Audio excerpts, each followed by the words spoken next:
नमस्कार, जेके दर्शन पर आप सभी का हार्दिक स्वागत है। मैं हूं विक्रम सिंह ठाकुर और इस समय हमारे साथ जम्मू एंड कश्मीर लंबरदार एंड चौकीदार जो यूनियन है उनके चेयरमैन मुकेश परिहार जी हमारे साथ इस समय जुड़ रहे हैं और आज इन्होंने अभी डिस्ट्रिक्ट जो इनकी कमेटी है उसकी मीटिंग जो है उसको भी कंक्लूड किया और लंबे समय से बताने की मुझे लगता नहीं कि जरूरत है कि मुकेश जी कौन है और कितने लंबे समय से संघर्ष कर रहे हैं अलग अलग मुद्दों को लेकर, अलग अलग इश्यूज को लेकर समय समय पर हमसे जुड़ते रहते हैं और जनता के साथ भी जुड़ते रहते हैं। बातचीत करेंगे इनके साथ कि आज की मीटिंग का क्या कुछ खास महत्व था और किस चीज को लेकर आज की मीटिंग थी। जी मुकेश जी, स्वागत है। सबसे पहले आपका बहुत बहुत शुक्रिया, आप अपना कीमती समय निकाल कर हमारे पास आए। जी ये मीटिंग का जो डाक बंगलो में मीटिंग हुई, डिस्ट्रिक्ट कमेटी की मीटिंग हुई, इसमें हमने ये डिस्कस किया कि हम आगे कैसे बढ़ेंगे और साथ ही साथ हम आपके माध्यम से, जेके हरचंद के माध्यम से ये अपील करना चाहते हैं सभी लंबरदारों चौकीदारों को, पूरी स्टेट के लंबरदारों चौकीदारों को कि वो हमारे साथ साथ जुड़े ताकि उनके हमारी हम जो है उनकी बात एडमिनिस्ट्रेशन के या चीफ मिनिस्टर साहब या एलजी साहब के पास रख पाए। लंबरदार और जो चौकीदार है उनका लंबे समय से हम देख रहे हैं, मतलब मुझे लगता है आजादी के बाद से लगातार देश की सेवा में अपना समय देते हैं, पर जब उनकी सैलरी की बात आती है या और भी जो एक गवर्नमेंट एम्प्लॉय को अगर आप उसे एक गवर्नमेंट एम्प्लॉय समझते हैं तो कई सारे पर्क्स मिलते हैं उन्हें, लेकिन जब हम लंबरदार और चौकीदार की बात करते हैं तो वो सुविधा उन्हें नहीं मिलती, काम तो उनसे बराबर के लिया जाता है। तो उसको लेकर किस तरह से अब आप आगे, आपके फर्दर क्या स्टेप्स रहने वाले हैं? जी, हमारे पास 36 डिपार्टमेंट है हमारे अंडर। अच्छा, तो हमारे बुजुर्गों ने 1900 हालांकि 1947 से पहले का ये लंबरदारी चौकीदारी सिस्टम महाराज राजों के टाइम का, लेकिन जब सरकार बनी पहले 1947 में, तो उसके बाद अभी तक हमने ये बात सरकार को भी नहीं बताई।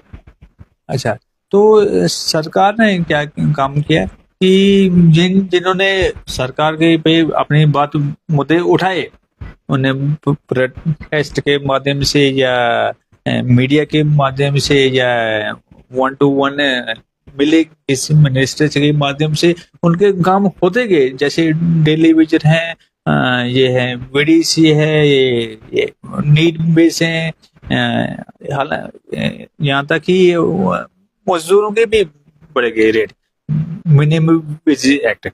तो सरकार हमें उसमें इंक्लूड नहीं है, हम कि किसी खाते में नहीं है। पावर तो बहुत है, पावर तो हम वाले के हेड ऑफ द विलेज हैं, लेकिन तनख्वाह कितनी है शर्म आती है हमें बताने में कि आप कोई हमें तनख्वाह के बारे में पूछता है कि कितनी तनख्वाह है भाई, उसको लगता है कि सामने वाले 70,000 हो गए, लेकिन हमें शर्म आती बोलने में कि 1500 के मुलाजिम है।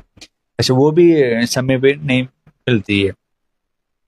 तो मुकेश जी, मैं ये भी जानना चाहूँ कि अब सरकार क्योंकि जम्मू कश्मीर में बन गई है और दूसरी तरफ देखें तो यूटी भी है, तो कहीं ना कहीं सेंटर का भी बड़ा रोल रहने वाला है। तो किस तरह देखते हैं आपकी सेंटर और जो जम्मू कश्मीर की सरकार है मिलकर लंबरदारों और चौकीदार के लिए किस तरह से नए जो आप मिनिमम वेजेस एक्ट के अंदर क्या कुछ बदलाव लाए जिससे आपको भी उसके अंदर इंक्लूड किया जाए? ये रिसेंटली चेंज की है इन्होंने मिनिमम वेजेस एक्ट में, ये रिवीजन हुई कि 15 से 20 दिन पहले इसमें ये रिवाइज हुए रेट। तो सेमी स्किल्ड को, लेबर को, हाईली स्किल्ड आदमी को 21,900 कुछ रुपए हैं। तो हमारा कोई खाता नहीं है, कम से कम हमें मजदूरी समझे सरकार हमें। और साथ ही साथ मैं नए चीफ मिनिस्टर, हमारे चीफ मिनिस्टर हैं उमर अब्दुल्ला जी को मुबारकबाद देता हूँ आपके माध्यम से, और उम्मीद करता हूँ कि वो हमसे हमारे बात सुनेंगे। और साथ ही साथ मैं एलजी साहब भी से भी रिक्वेस्ट करता हूँ, क्योंकि पहले जो हम मेंबर हमने भेजा थोड़ी सी वो उनके लिए था। तो ये मुझे उम्मीद है कि ये सरकार सुनेगी। मैं थोड़ा सा ये भी जानना चाहूंगा कि किस तरह की परेशानियों का जो लंबरदार और चौकीदार लोग हैं, जो सारे जो तो वो किस तरह की परेशानियां फेस करते हैं, क्योंकि 1500 जो है वो मतलब मुझे लगता है कि उसकी जीरो ही वैल्यू है। जरूर 1500 सिर्फ नाम का है, वैल्यू उसकी जीरो ही है। अगर आप जैसे मान लीजिए कास्तीगढ़ से डोडा आते तो मुझे लगता है आने जाने में ही आपका 1500 खर्च हो जाएगा। तो आप कैसे, जो जिस गांव को, जिस इलाके को आप रिप्रेजेंट करते हैं, कैसे उनका काम होगा जब आपको 1500 सैलरी मिल रही है? सैलरी कहना भी मुझे लगता है ठीक नहीं। मतलब ये है, हम करते हैं अपने हिसाब से, क्योंकि 36 डिपार्टमेंट हमारे अंडर जी। आते हैं। वो इस किसी भी इलाके में जब वो जाते हैं तो पहले फोन लंबरदार को आता है या चौकीदार को आता है, जी। उसको ये अरेंजमेंट करनी होती है। जी। और कितना मुश्किल होता है आज के जमाने में, वो हम लंबरदार या चौकीदार को ही मालूम है। ऊपर से इलेक्शन होते हैं, इलेक्शन के में डिप्टी लंबरदार या चौकीदार को 24 घंटे, क्योंकि जिम्मेवार आदमी है, जी जी जिम्मेवारी है आदमी है। तो ये वहाँ पे इलेक्शन खर्चे तक नहीं देते हमें। वो ब्लॉक वालों को खाने पीने का उनको फंड्स आती है।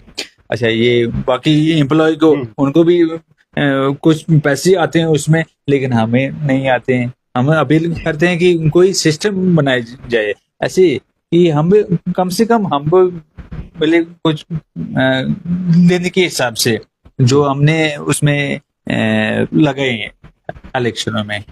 अंत में आप क्या संदेश देना चाहेंगे, क्योंकि अभी भी बहुत ज्यादा ऐसे लंबरदार और चौकीदार हैं अपने जम्मू एंड कश्मीर में जो मुझे लगता है कि शायद आपके ऑर्गेनाइजेशन या यूनियन के साथ नहीं जुड़े हैं, और साथ में सरकार तक अगर हमारी ये मांग जो है या आपकी जो मांग है वो पहुंचती है, तो उनसे डायरेक्ट आप क्या संदेश देना चाहेंगे? मैं आपके माध्यम से ये बोलना चाहूंगा उन लंबरदारों चौकीदारों को कि आप हमारे साथ जुड़िए। हम कमेटियां बनाएंगे हर जिले में, हर डिस्ट्रिक्ट में, तो हमारे साथ जुड़िए आपके माध्यम से। हमने फोन नंबर भी शेयर किए हैं, जैसे मेरा नंबर है 8492866752।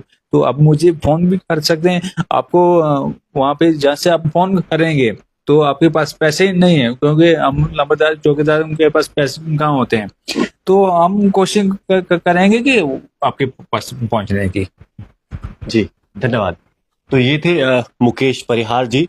आपने इनके मुख से खुद ही सुना कि क्या क्या जो लंबरदार और चौकीदार हैं वो किन समस्याओं को फेस कर रहे हैं।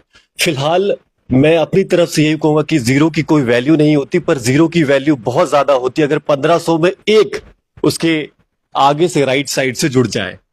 तो फिलहाल इतना ही मैं कहूंगा। क्या मुकेश जी ठीक कह रहे हैं? जीरो की वैल्यू ऐसे तो कुछ नहीं होती है, पर 1500 के आगे अगर लग जाएगा तो बहुत ज्यादा वैल्यू हो जाएगी। फिलहाल हम उम्मीद करते हैं कि ऐसा हो, आपके मुंह में गुड़ शक्कर। जी जी जी, बहुत धन्यवाद। तो ये थे मुकेश जी। मैं आशा करता हूँ कि जो भी लंबरदार चौकीदार या फिर अन्य भी लोग जो इस वीडियो को देख रहे हैं, ज्यादा से ज्यादा इस वीडियो को शेयर जरूर करिएगा, और ताकि ये जो संदेश है ये जन जन तक पहुंचे। आप जुड़े रहे जेके दर्शन के साथ। धन्यवाद।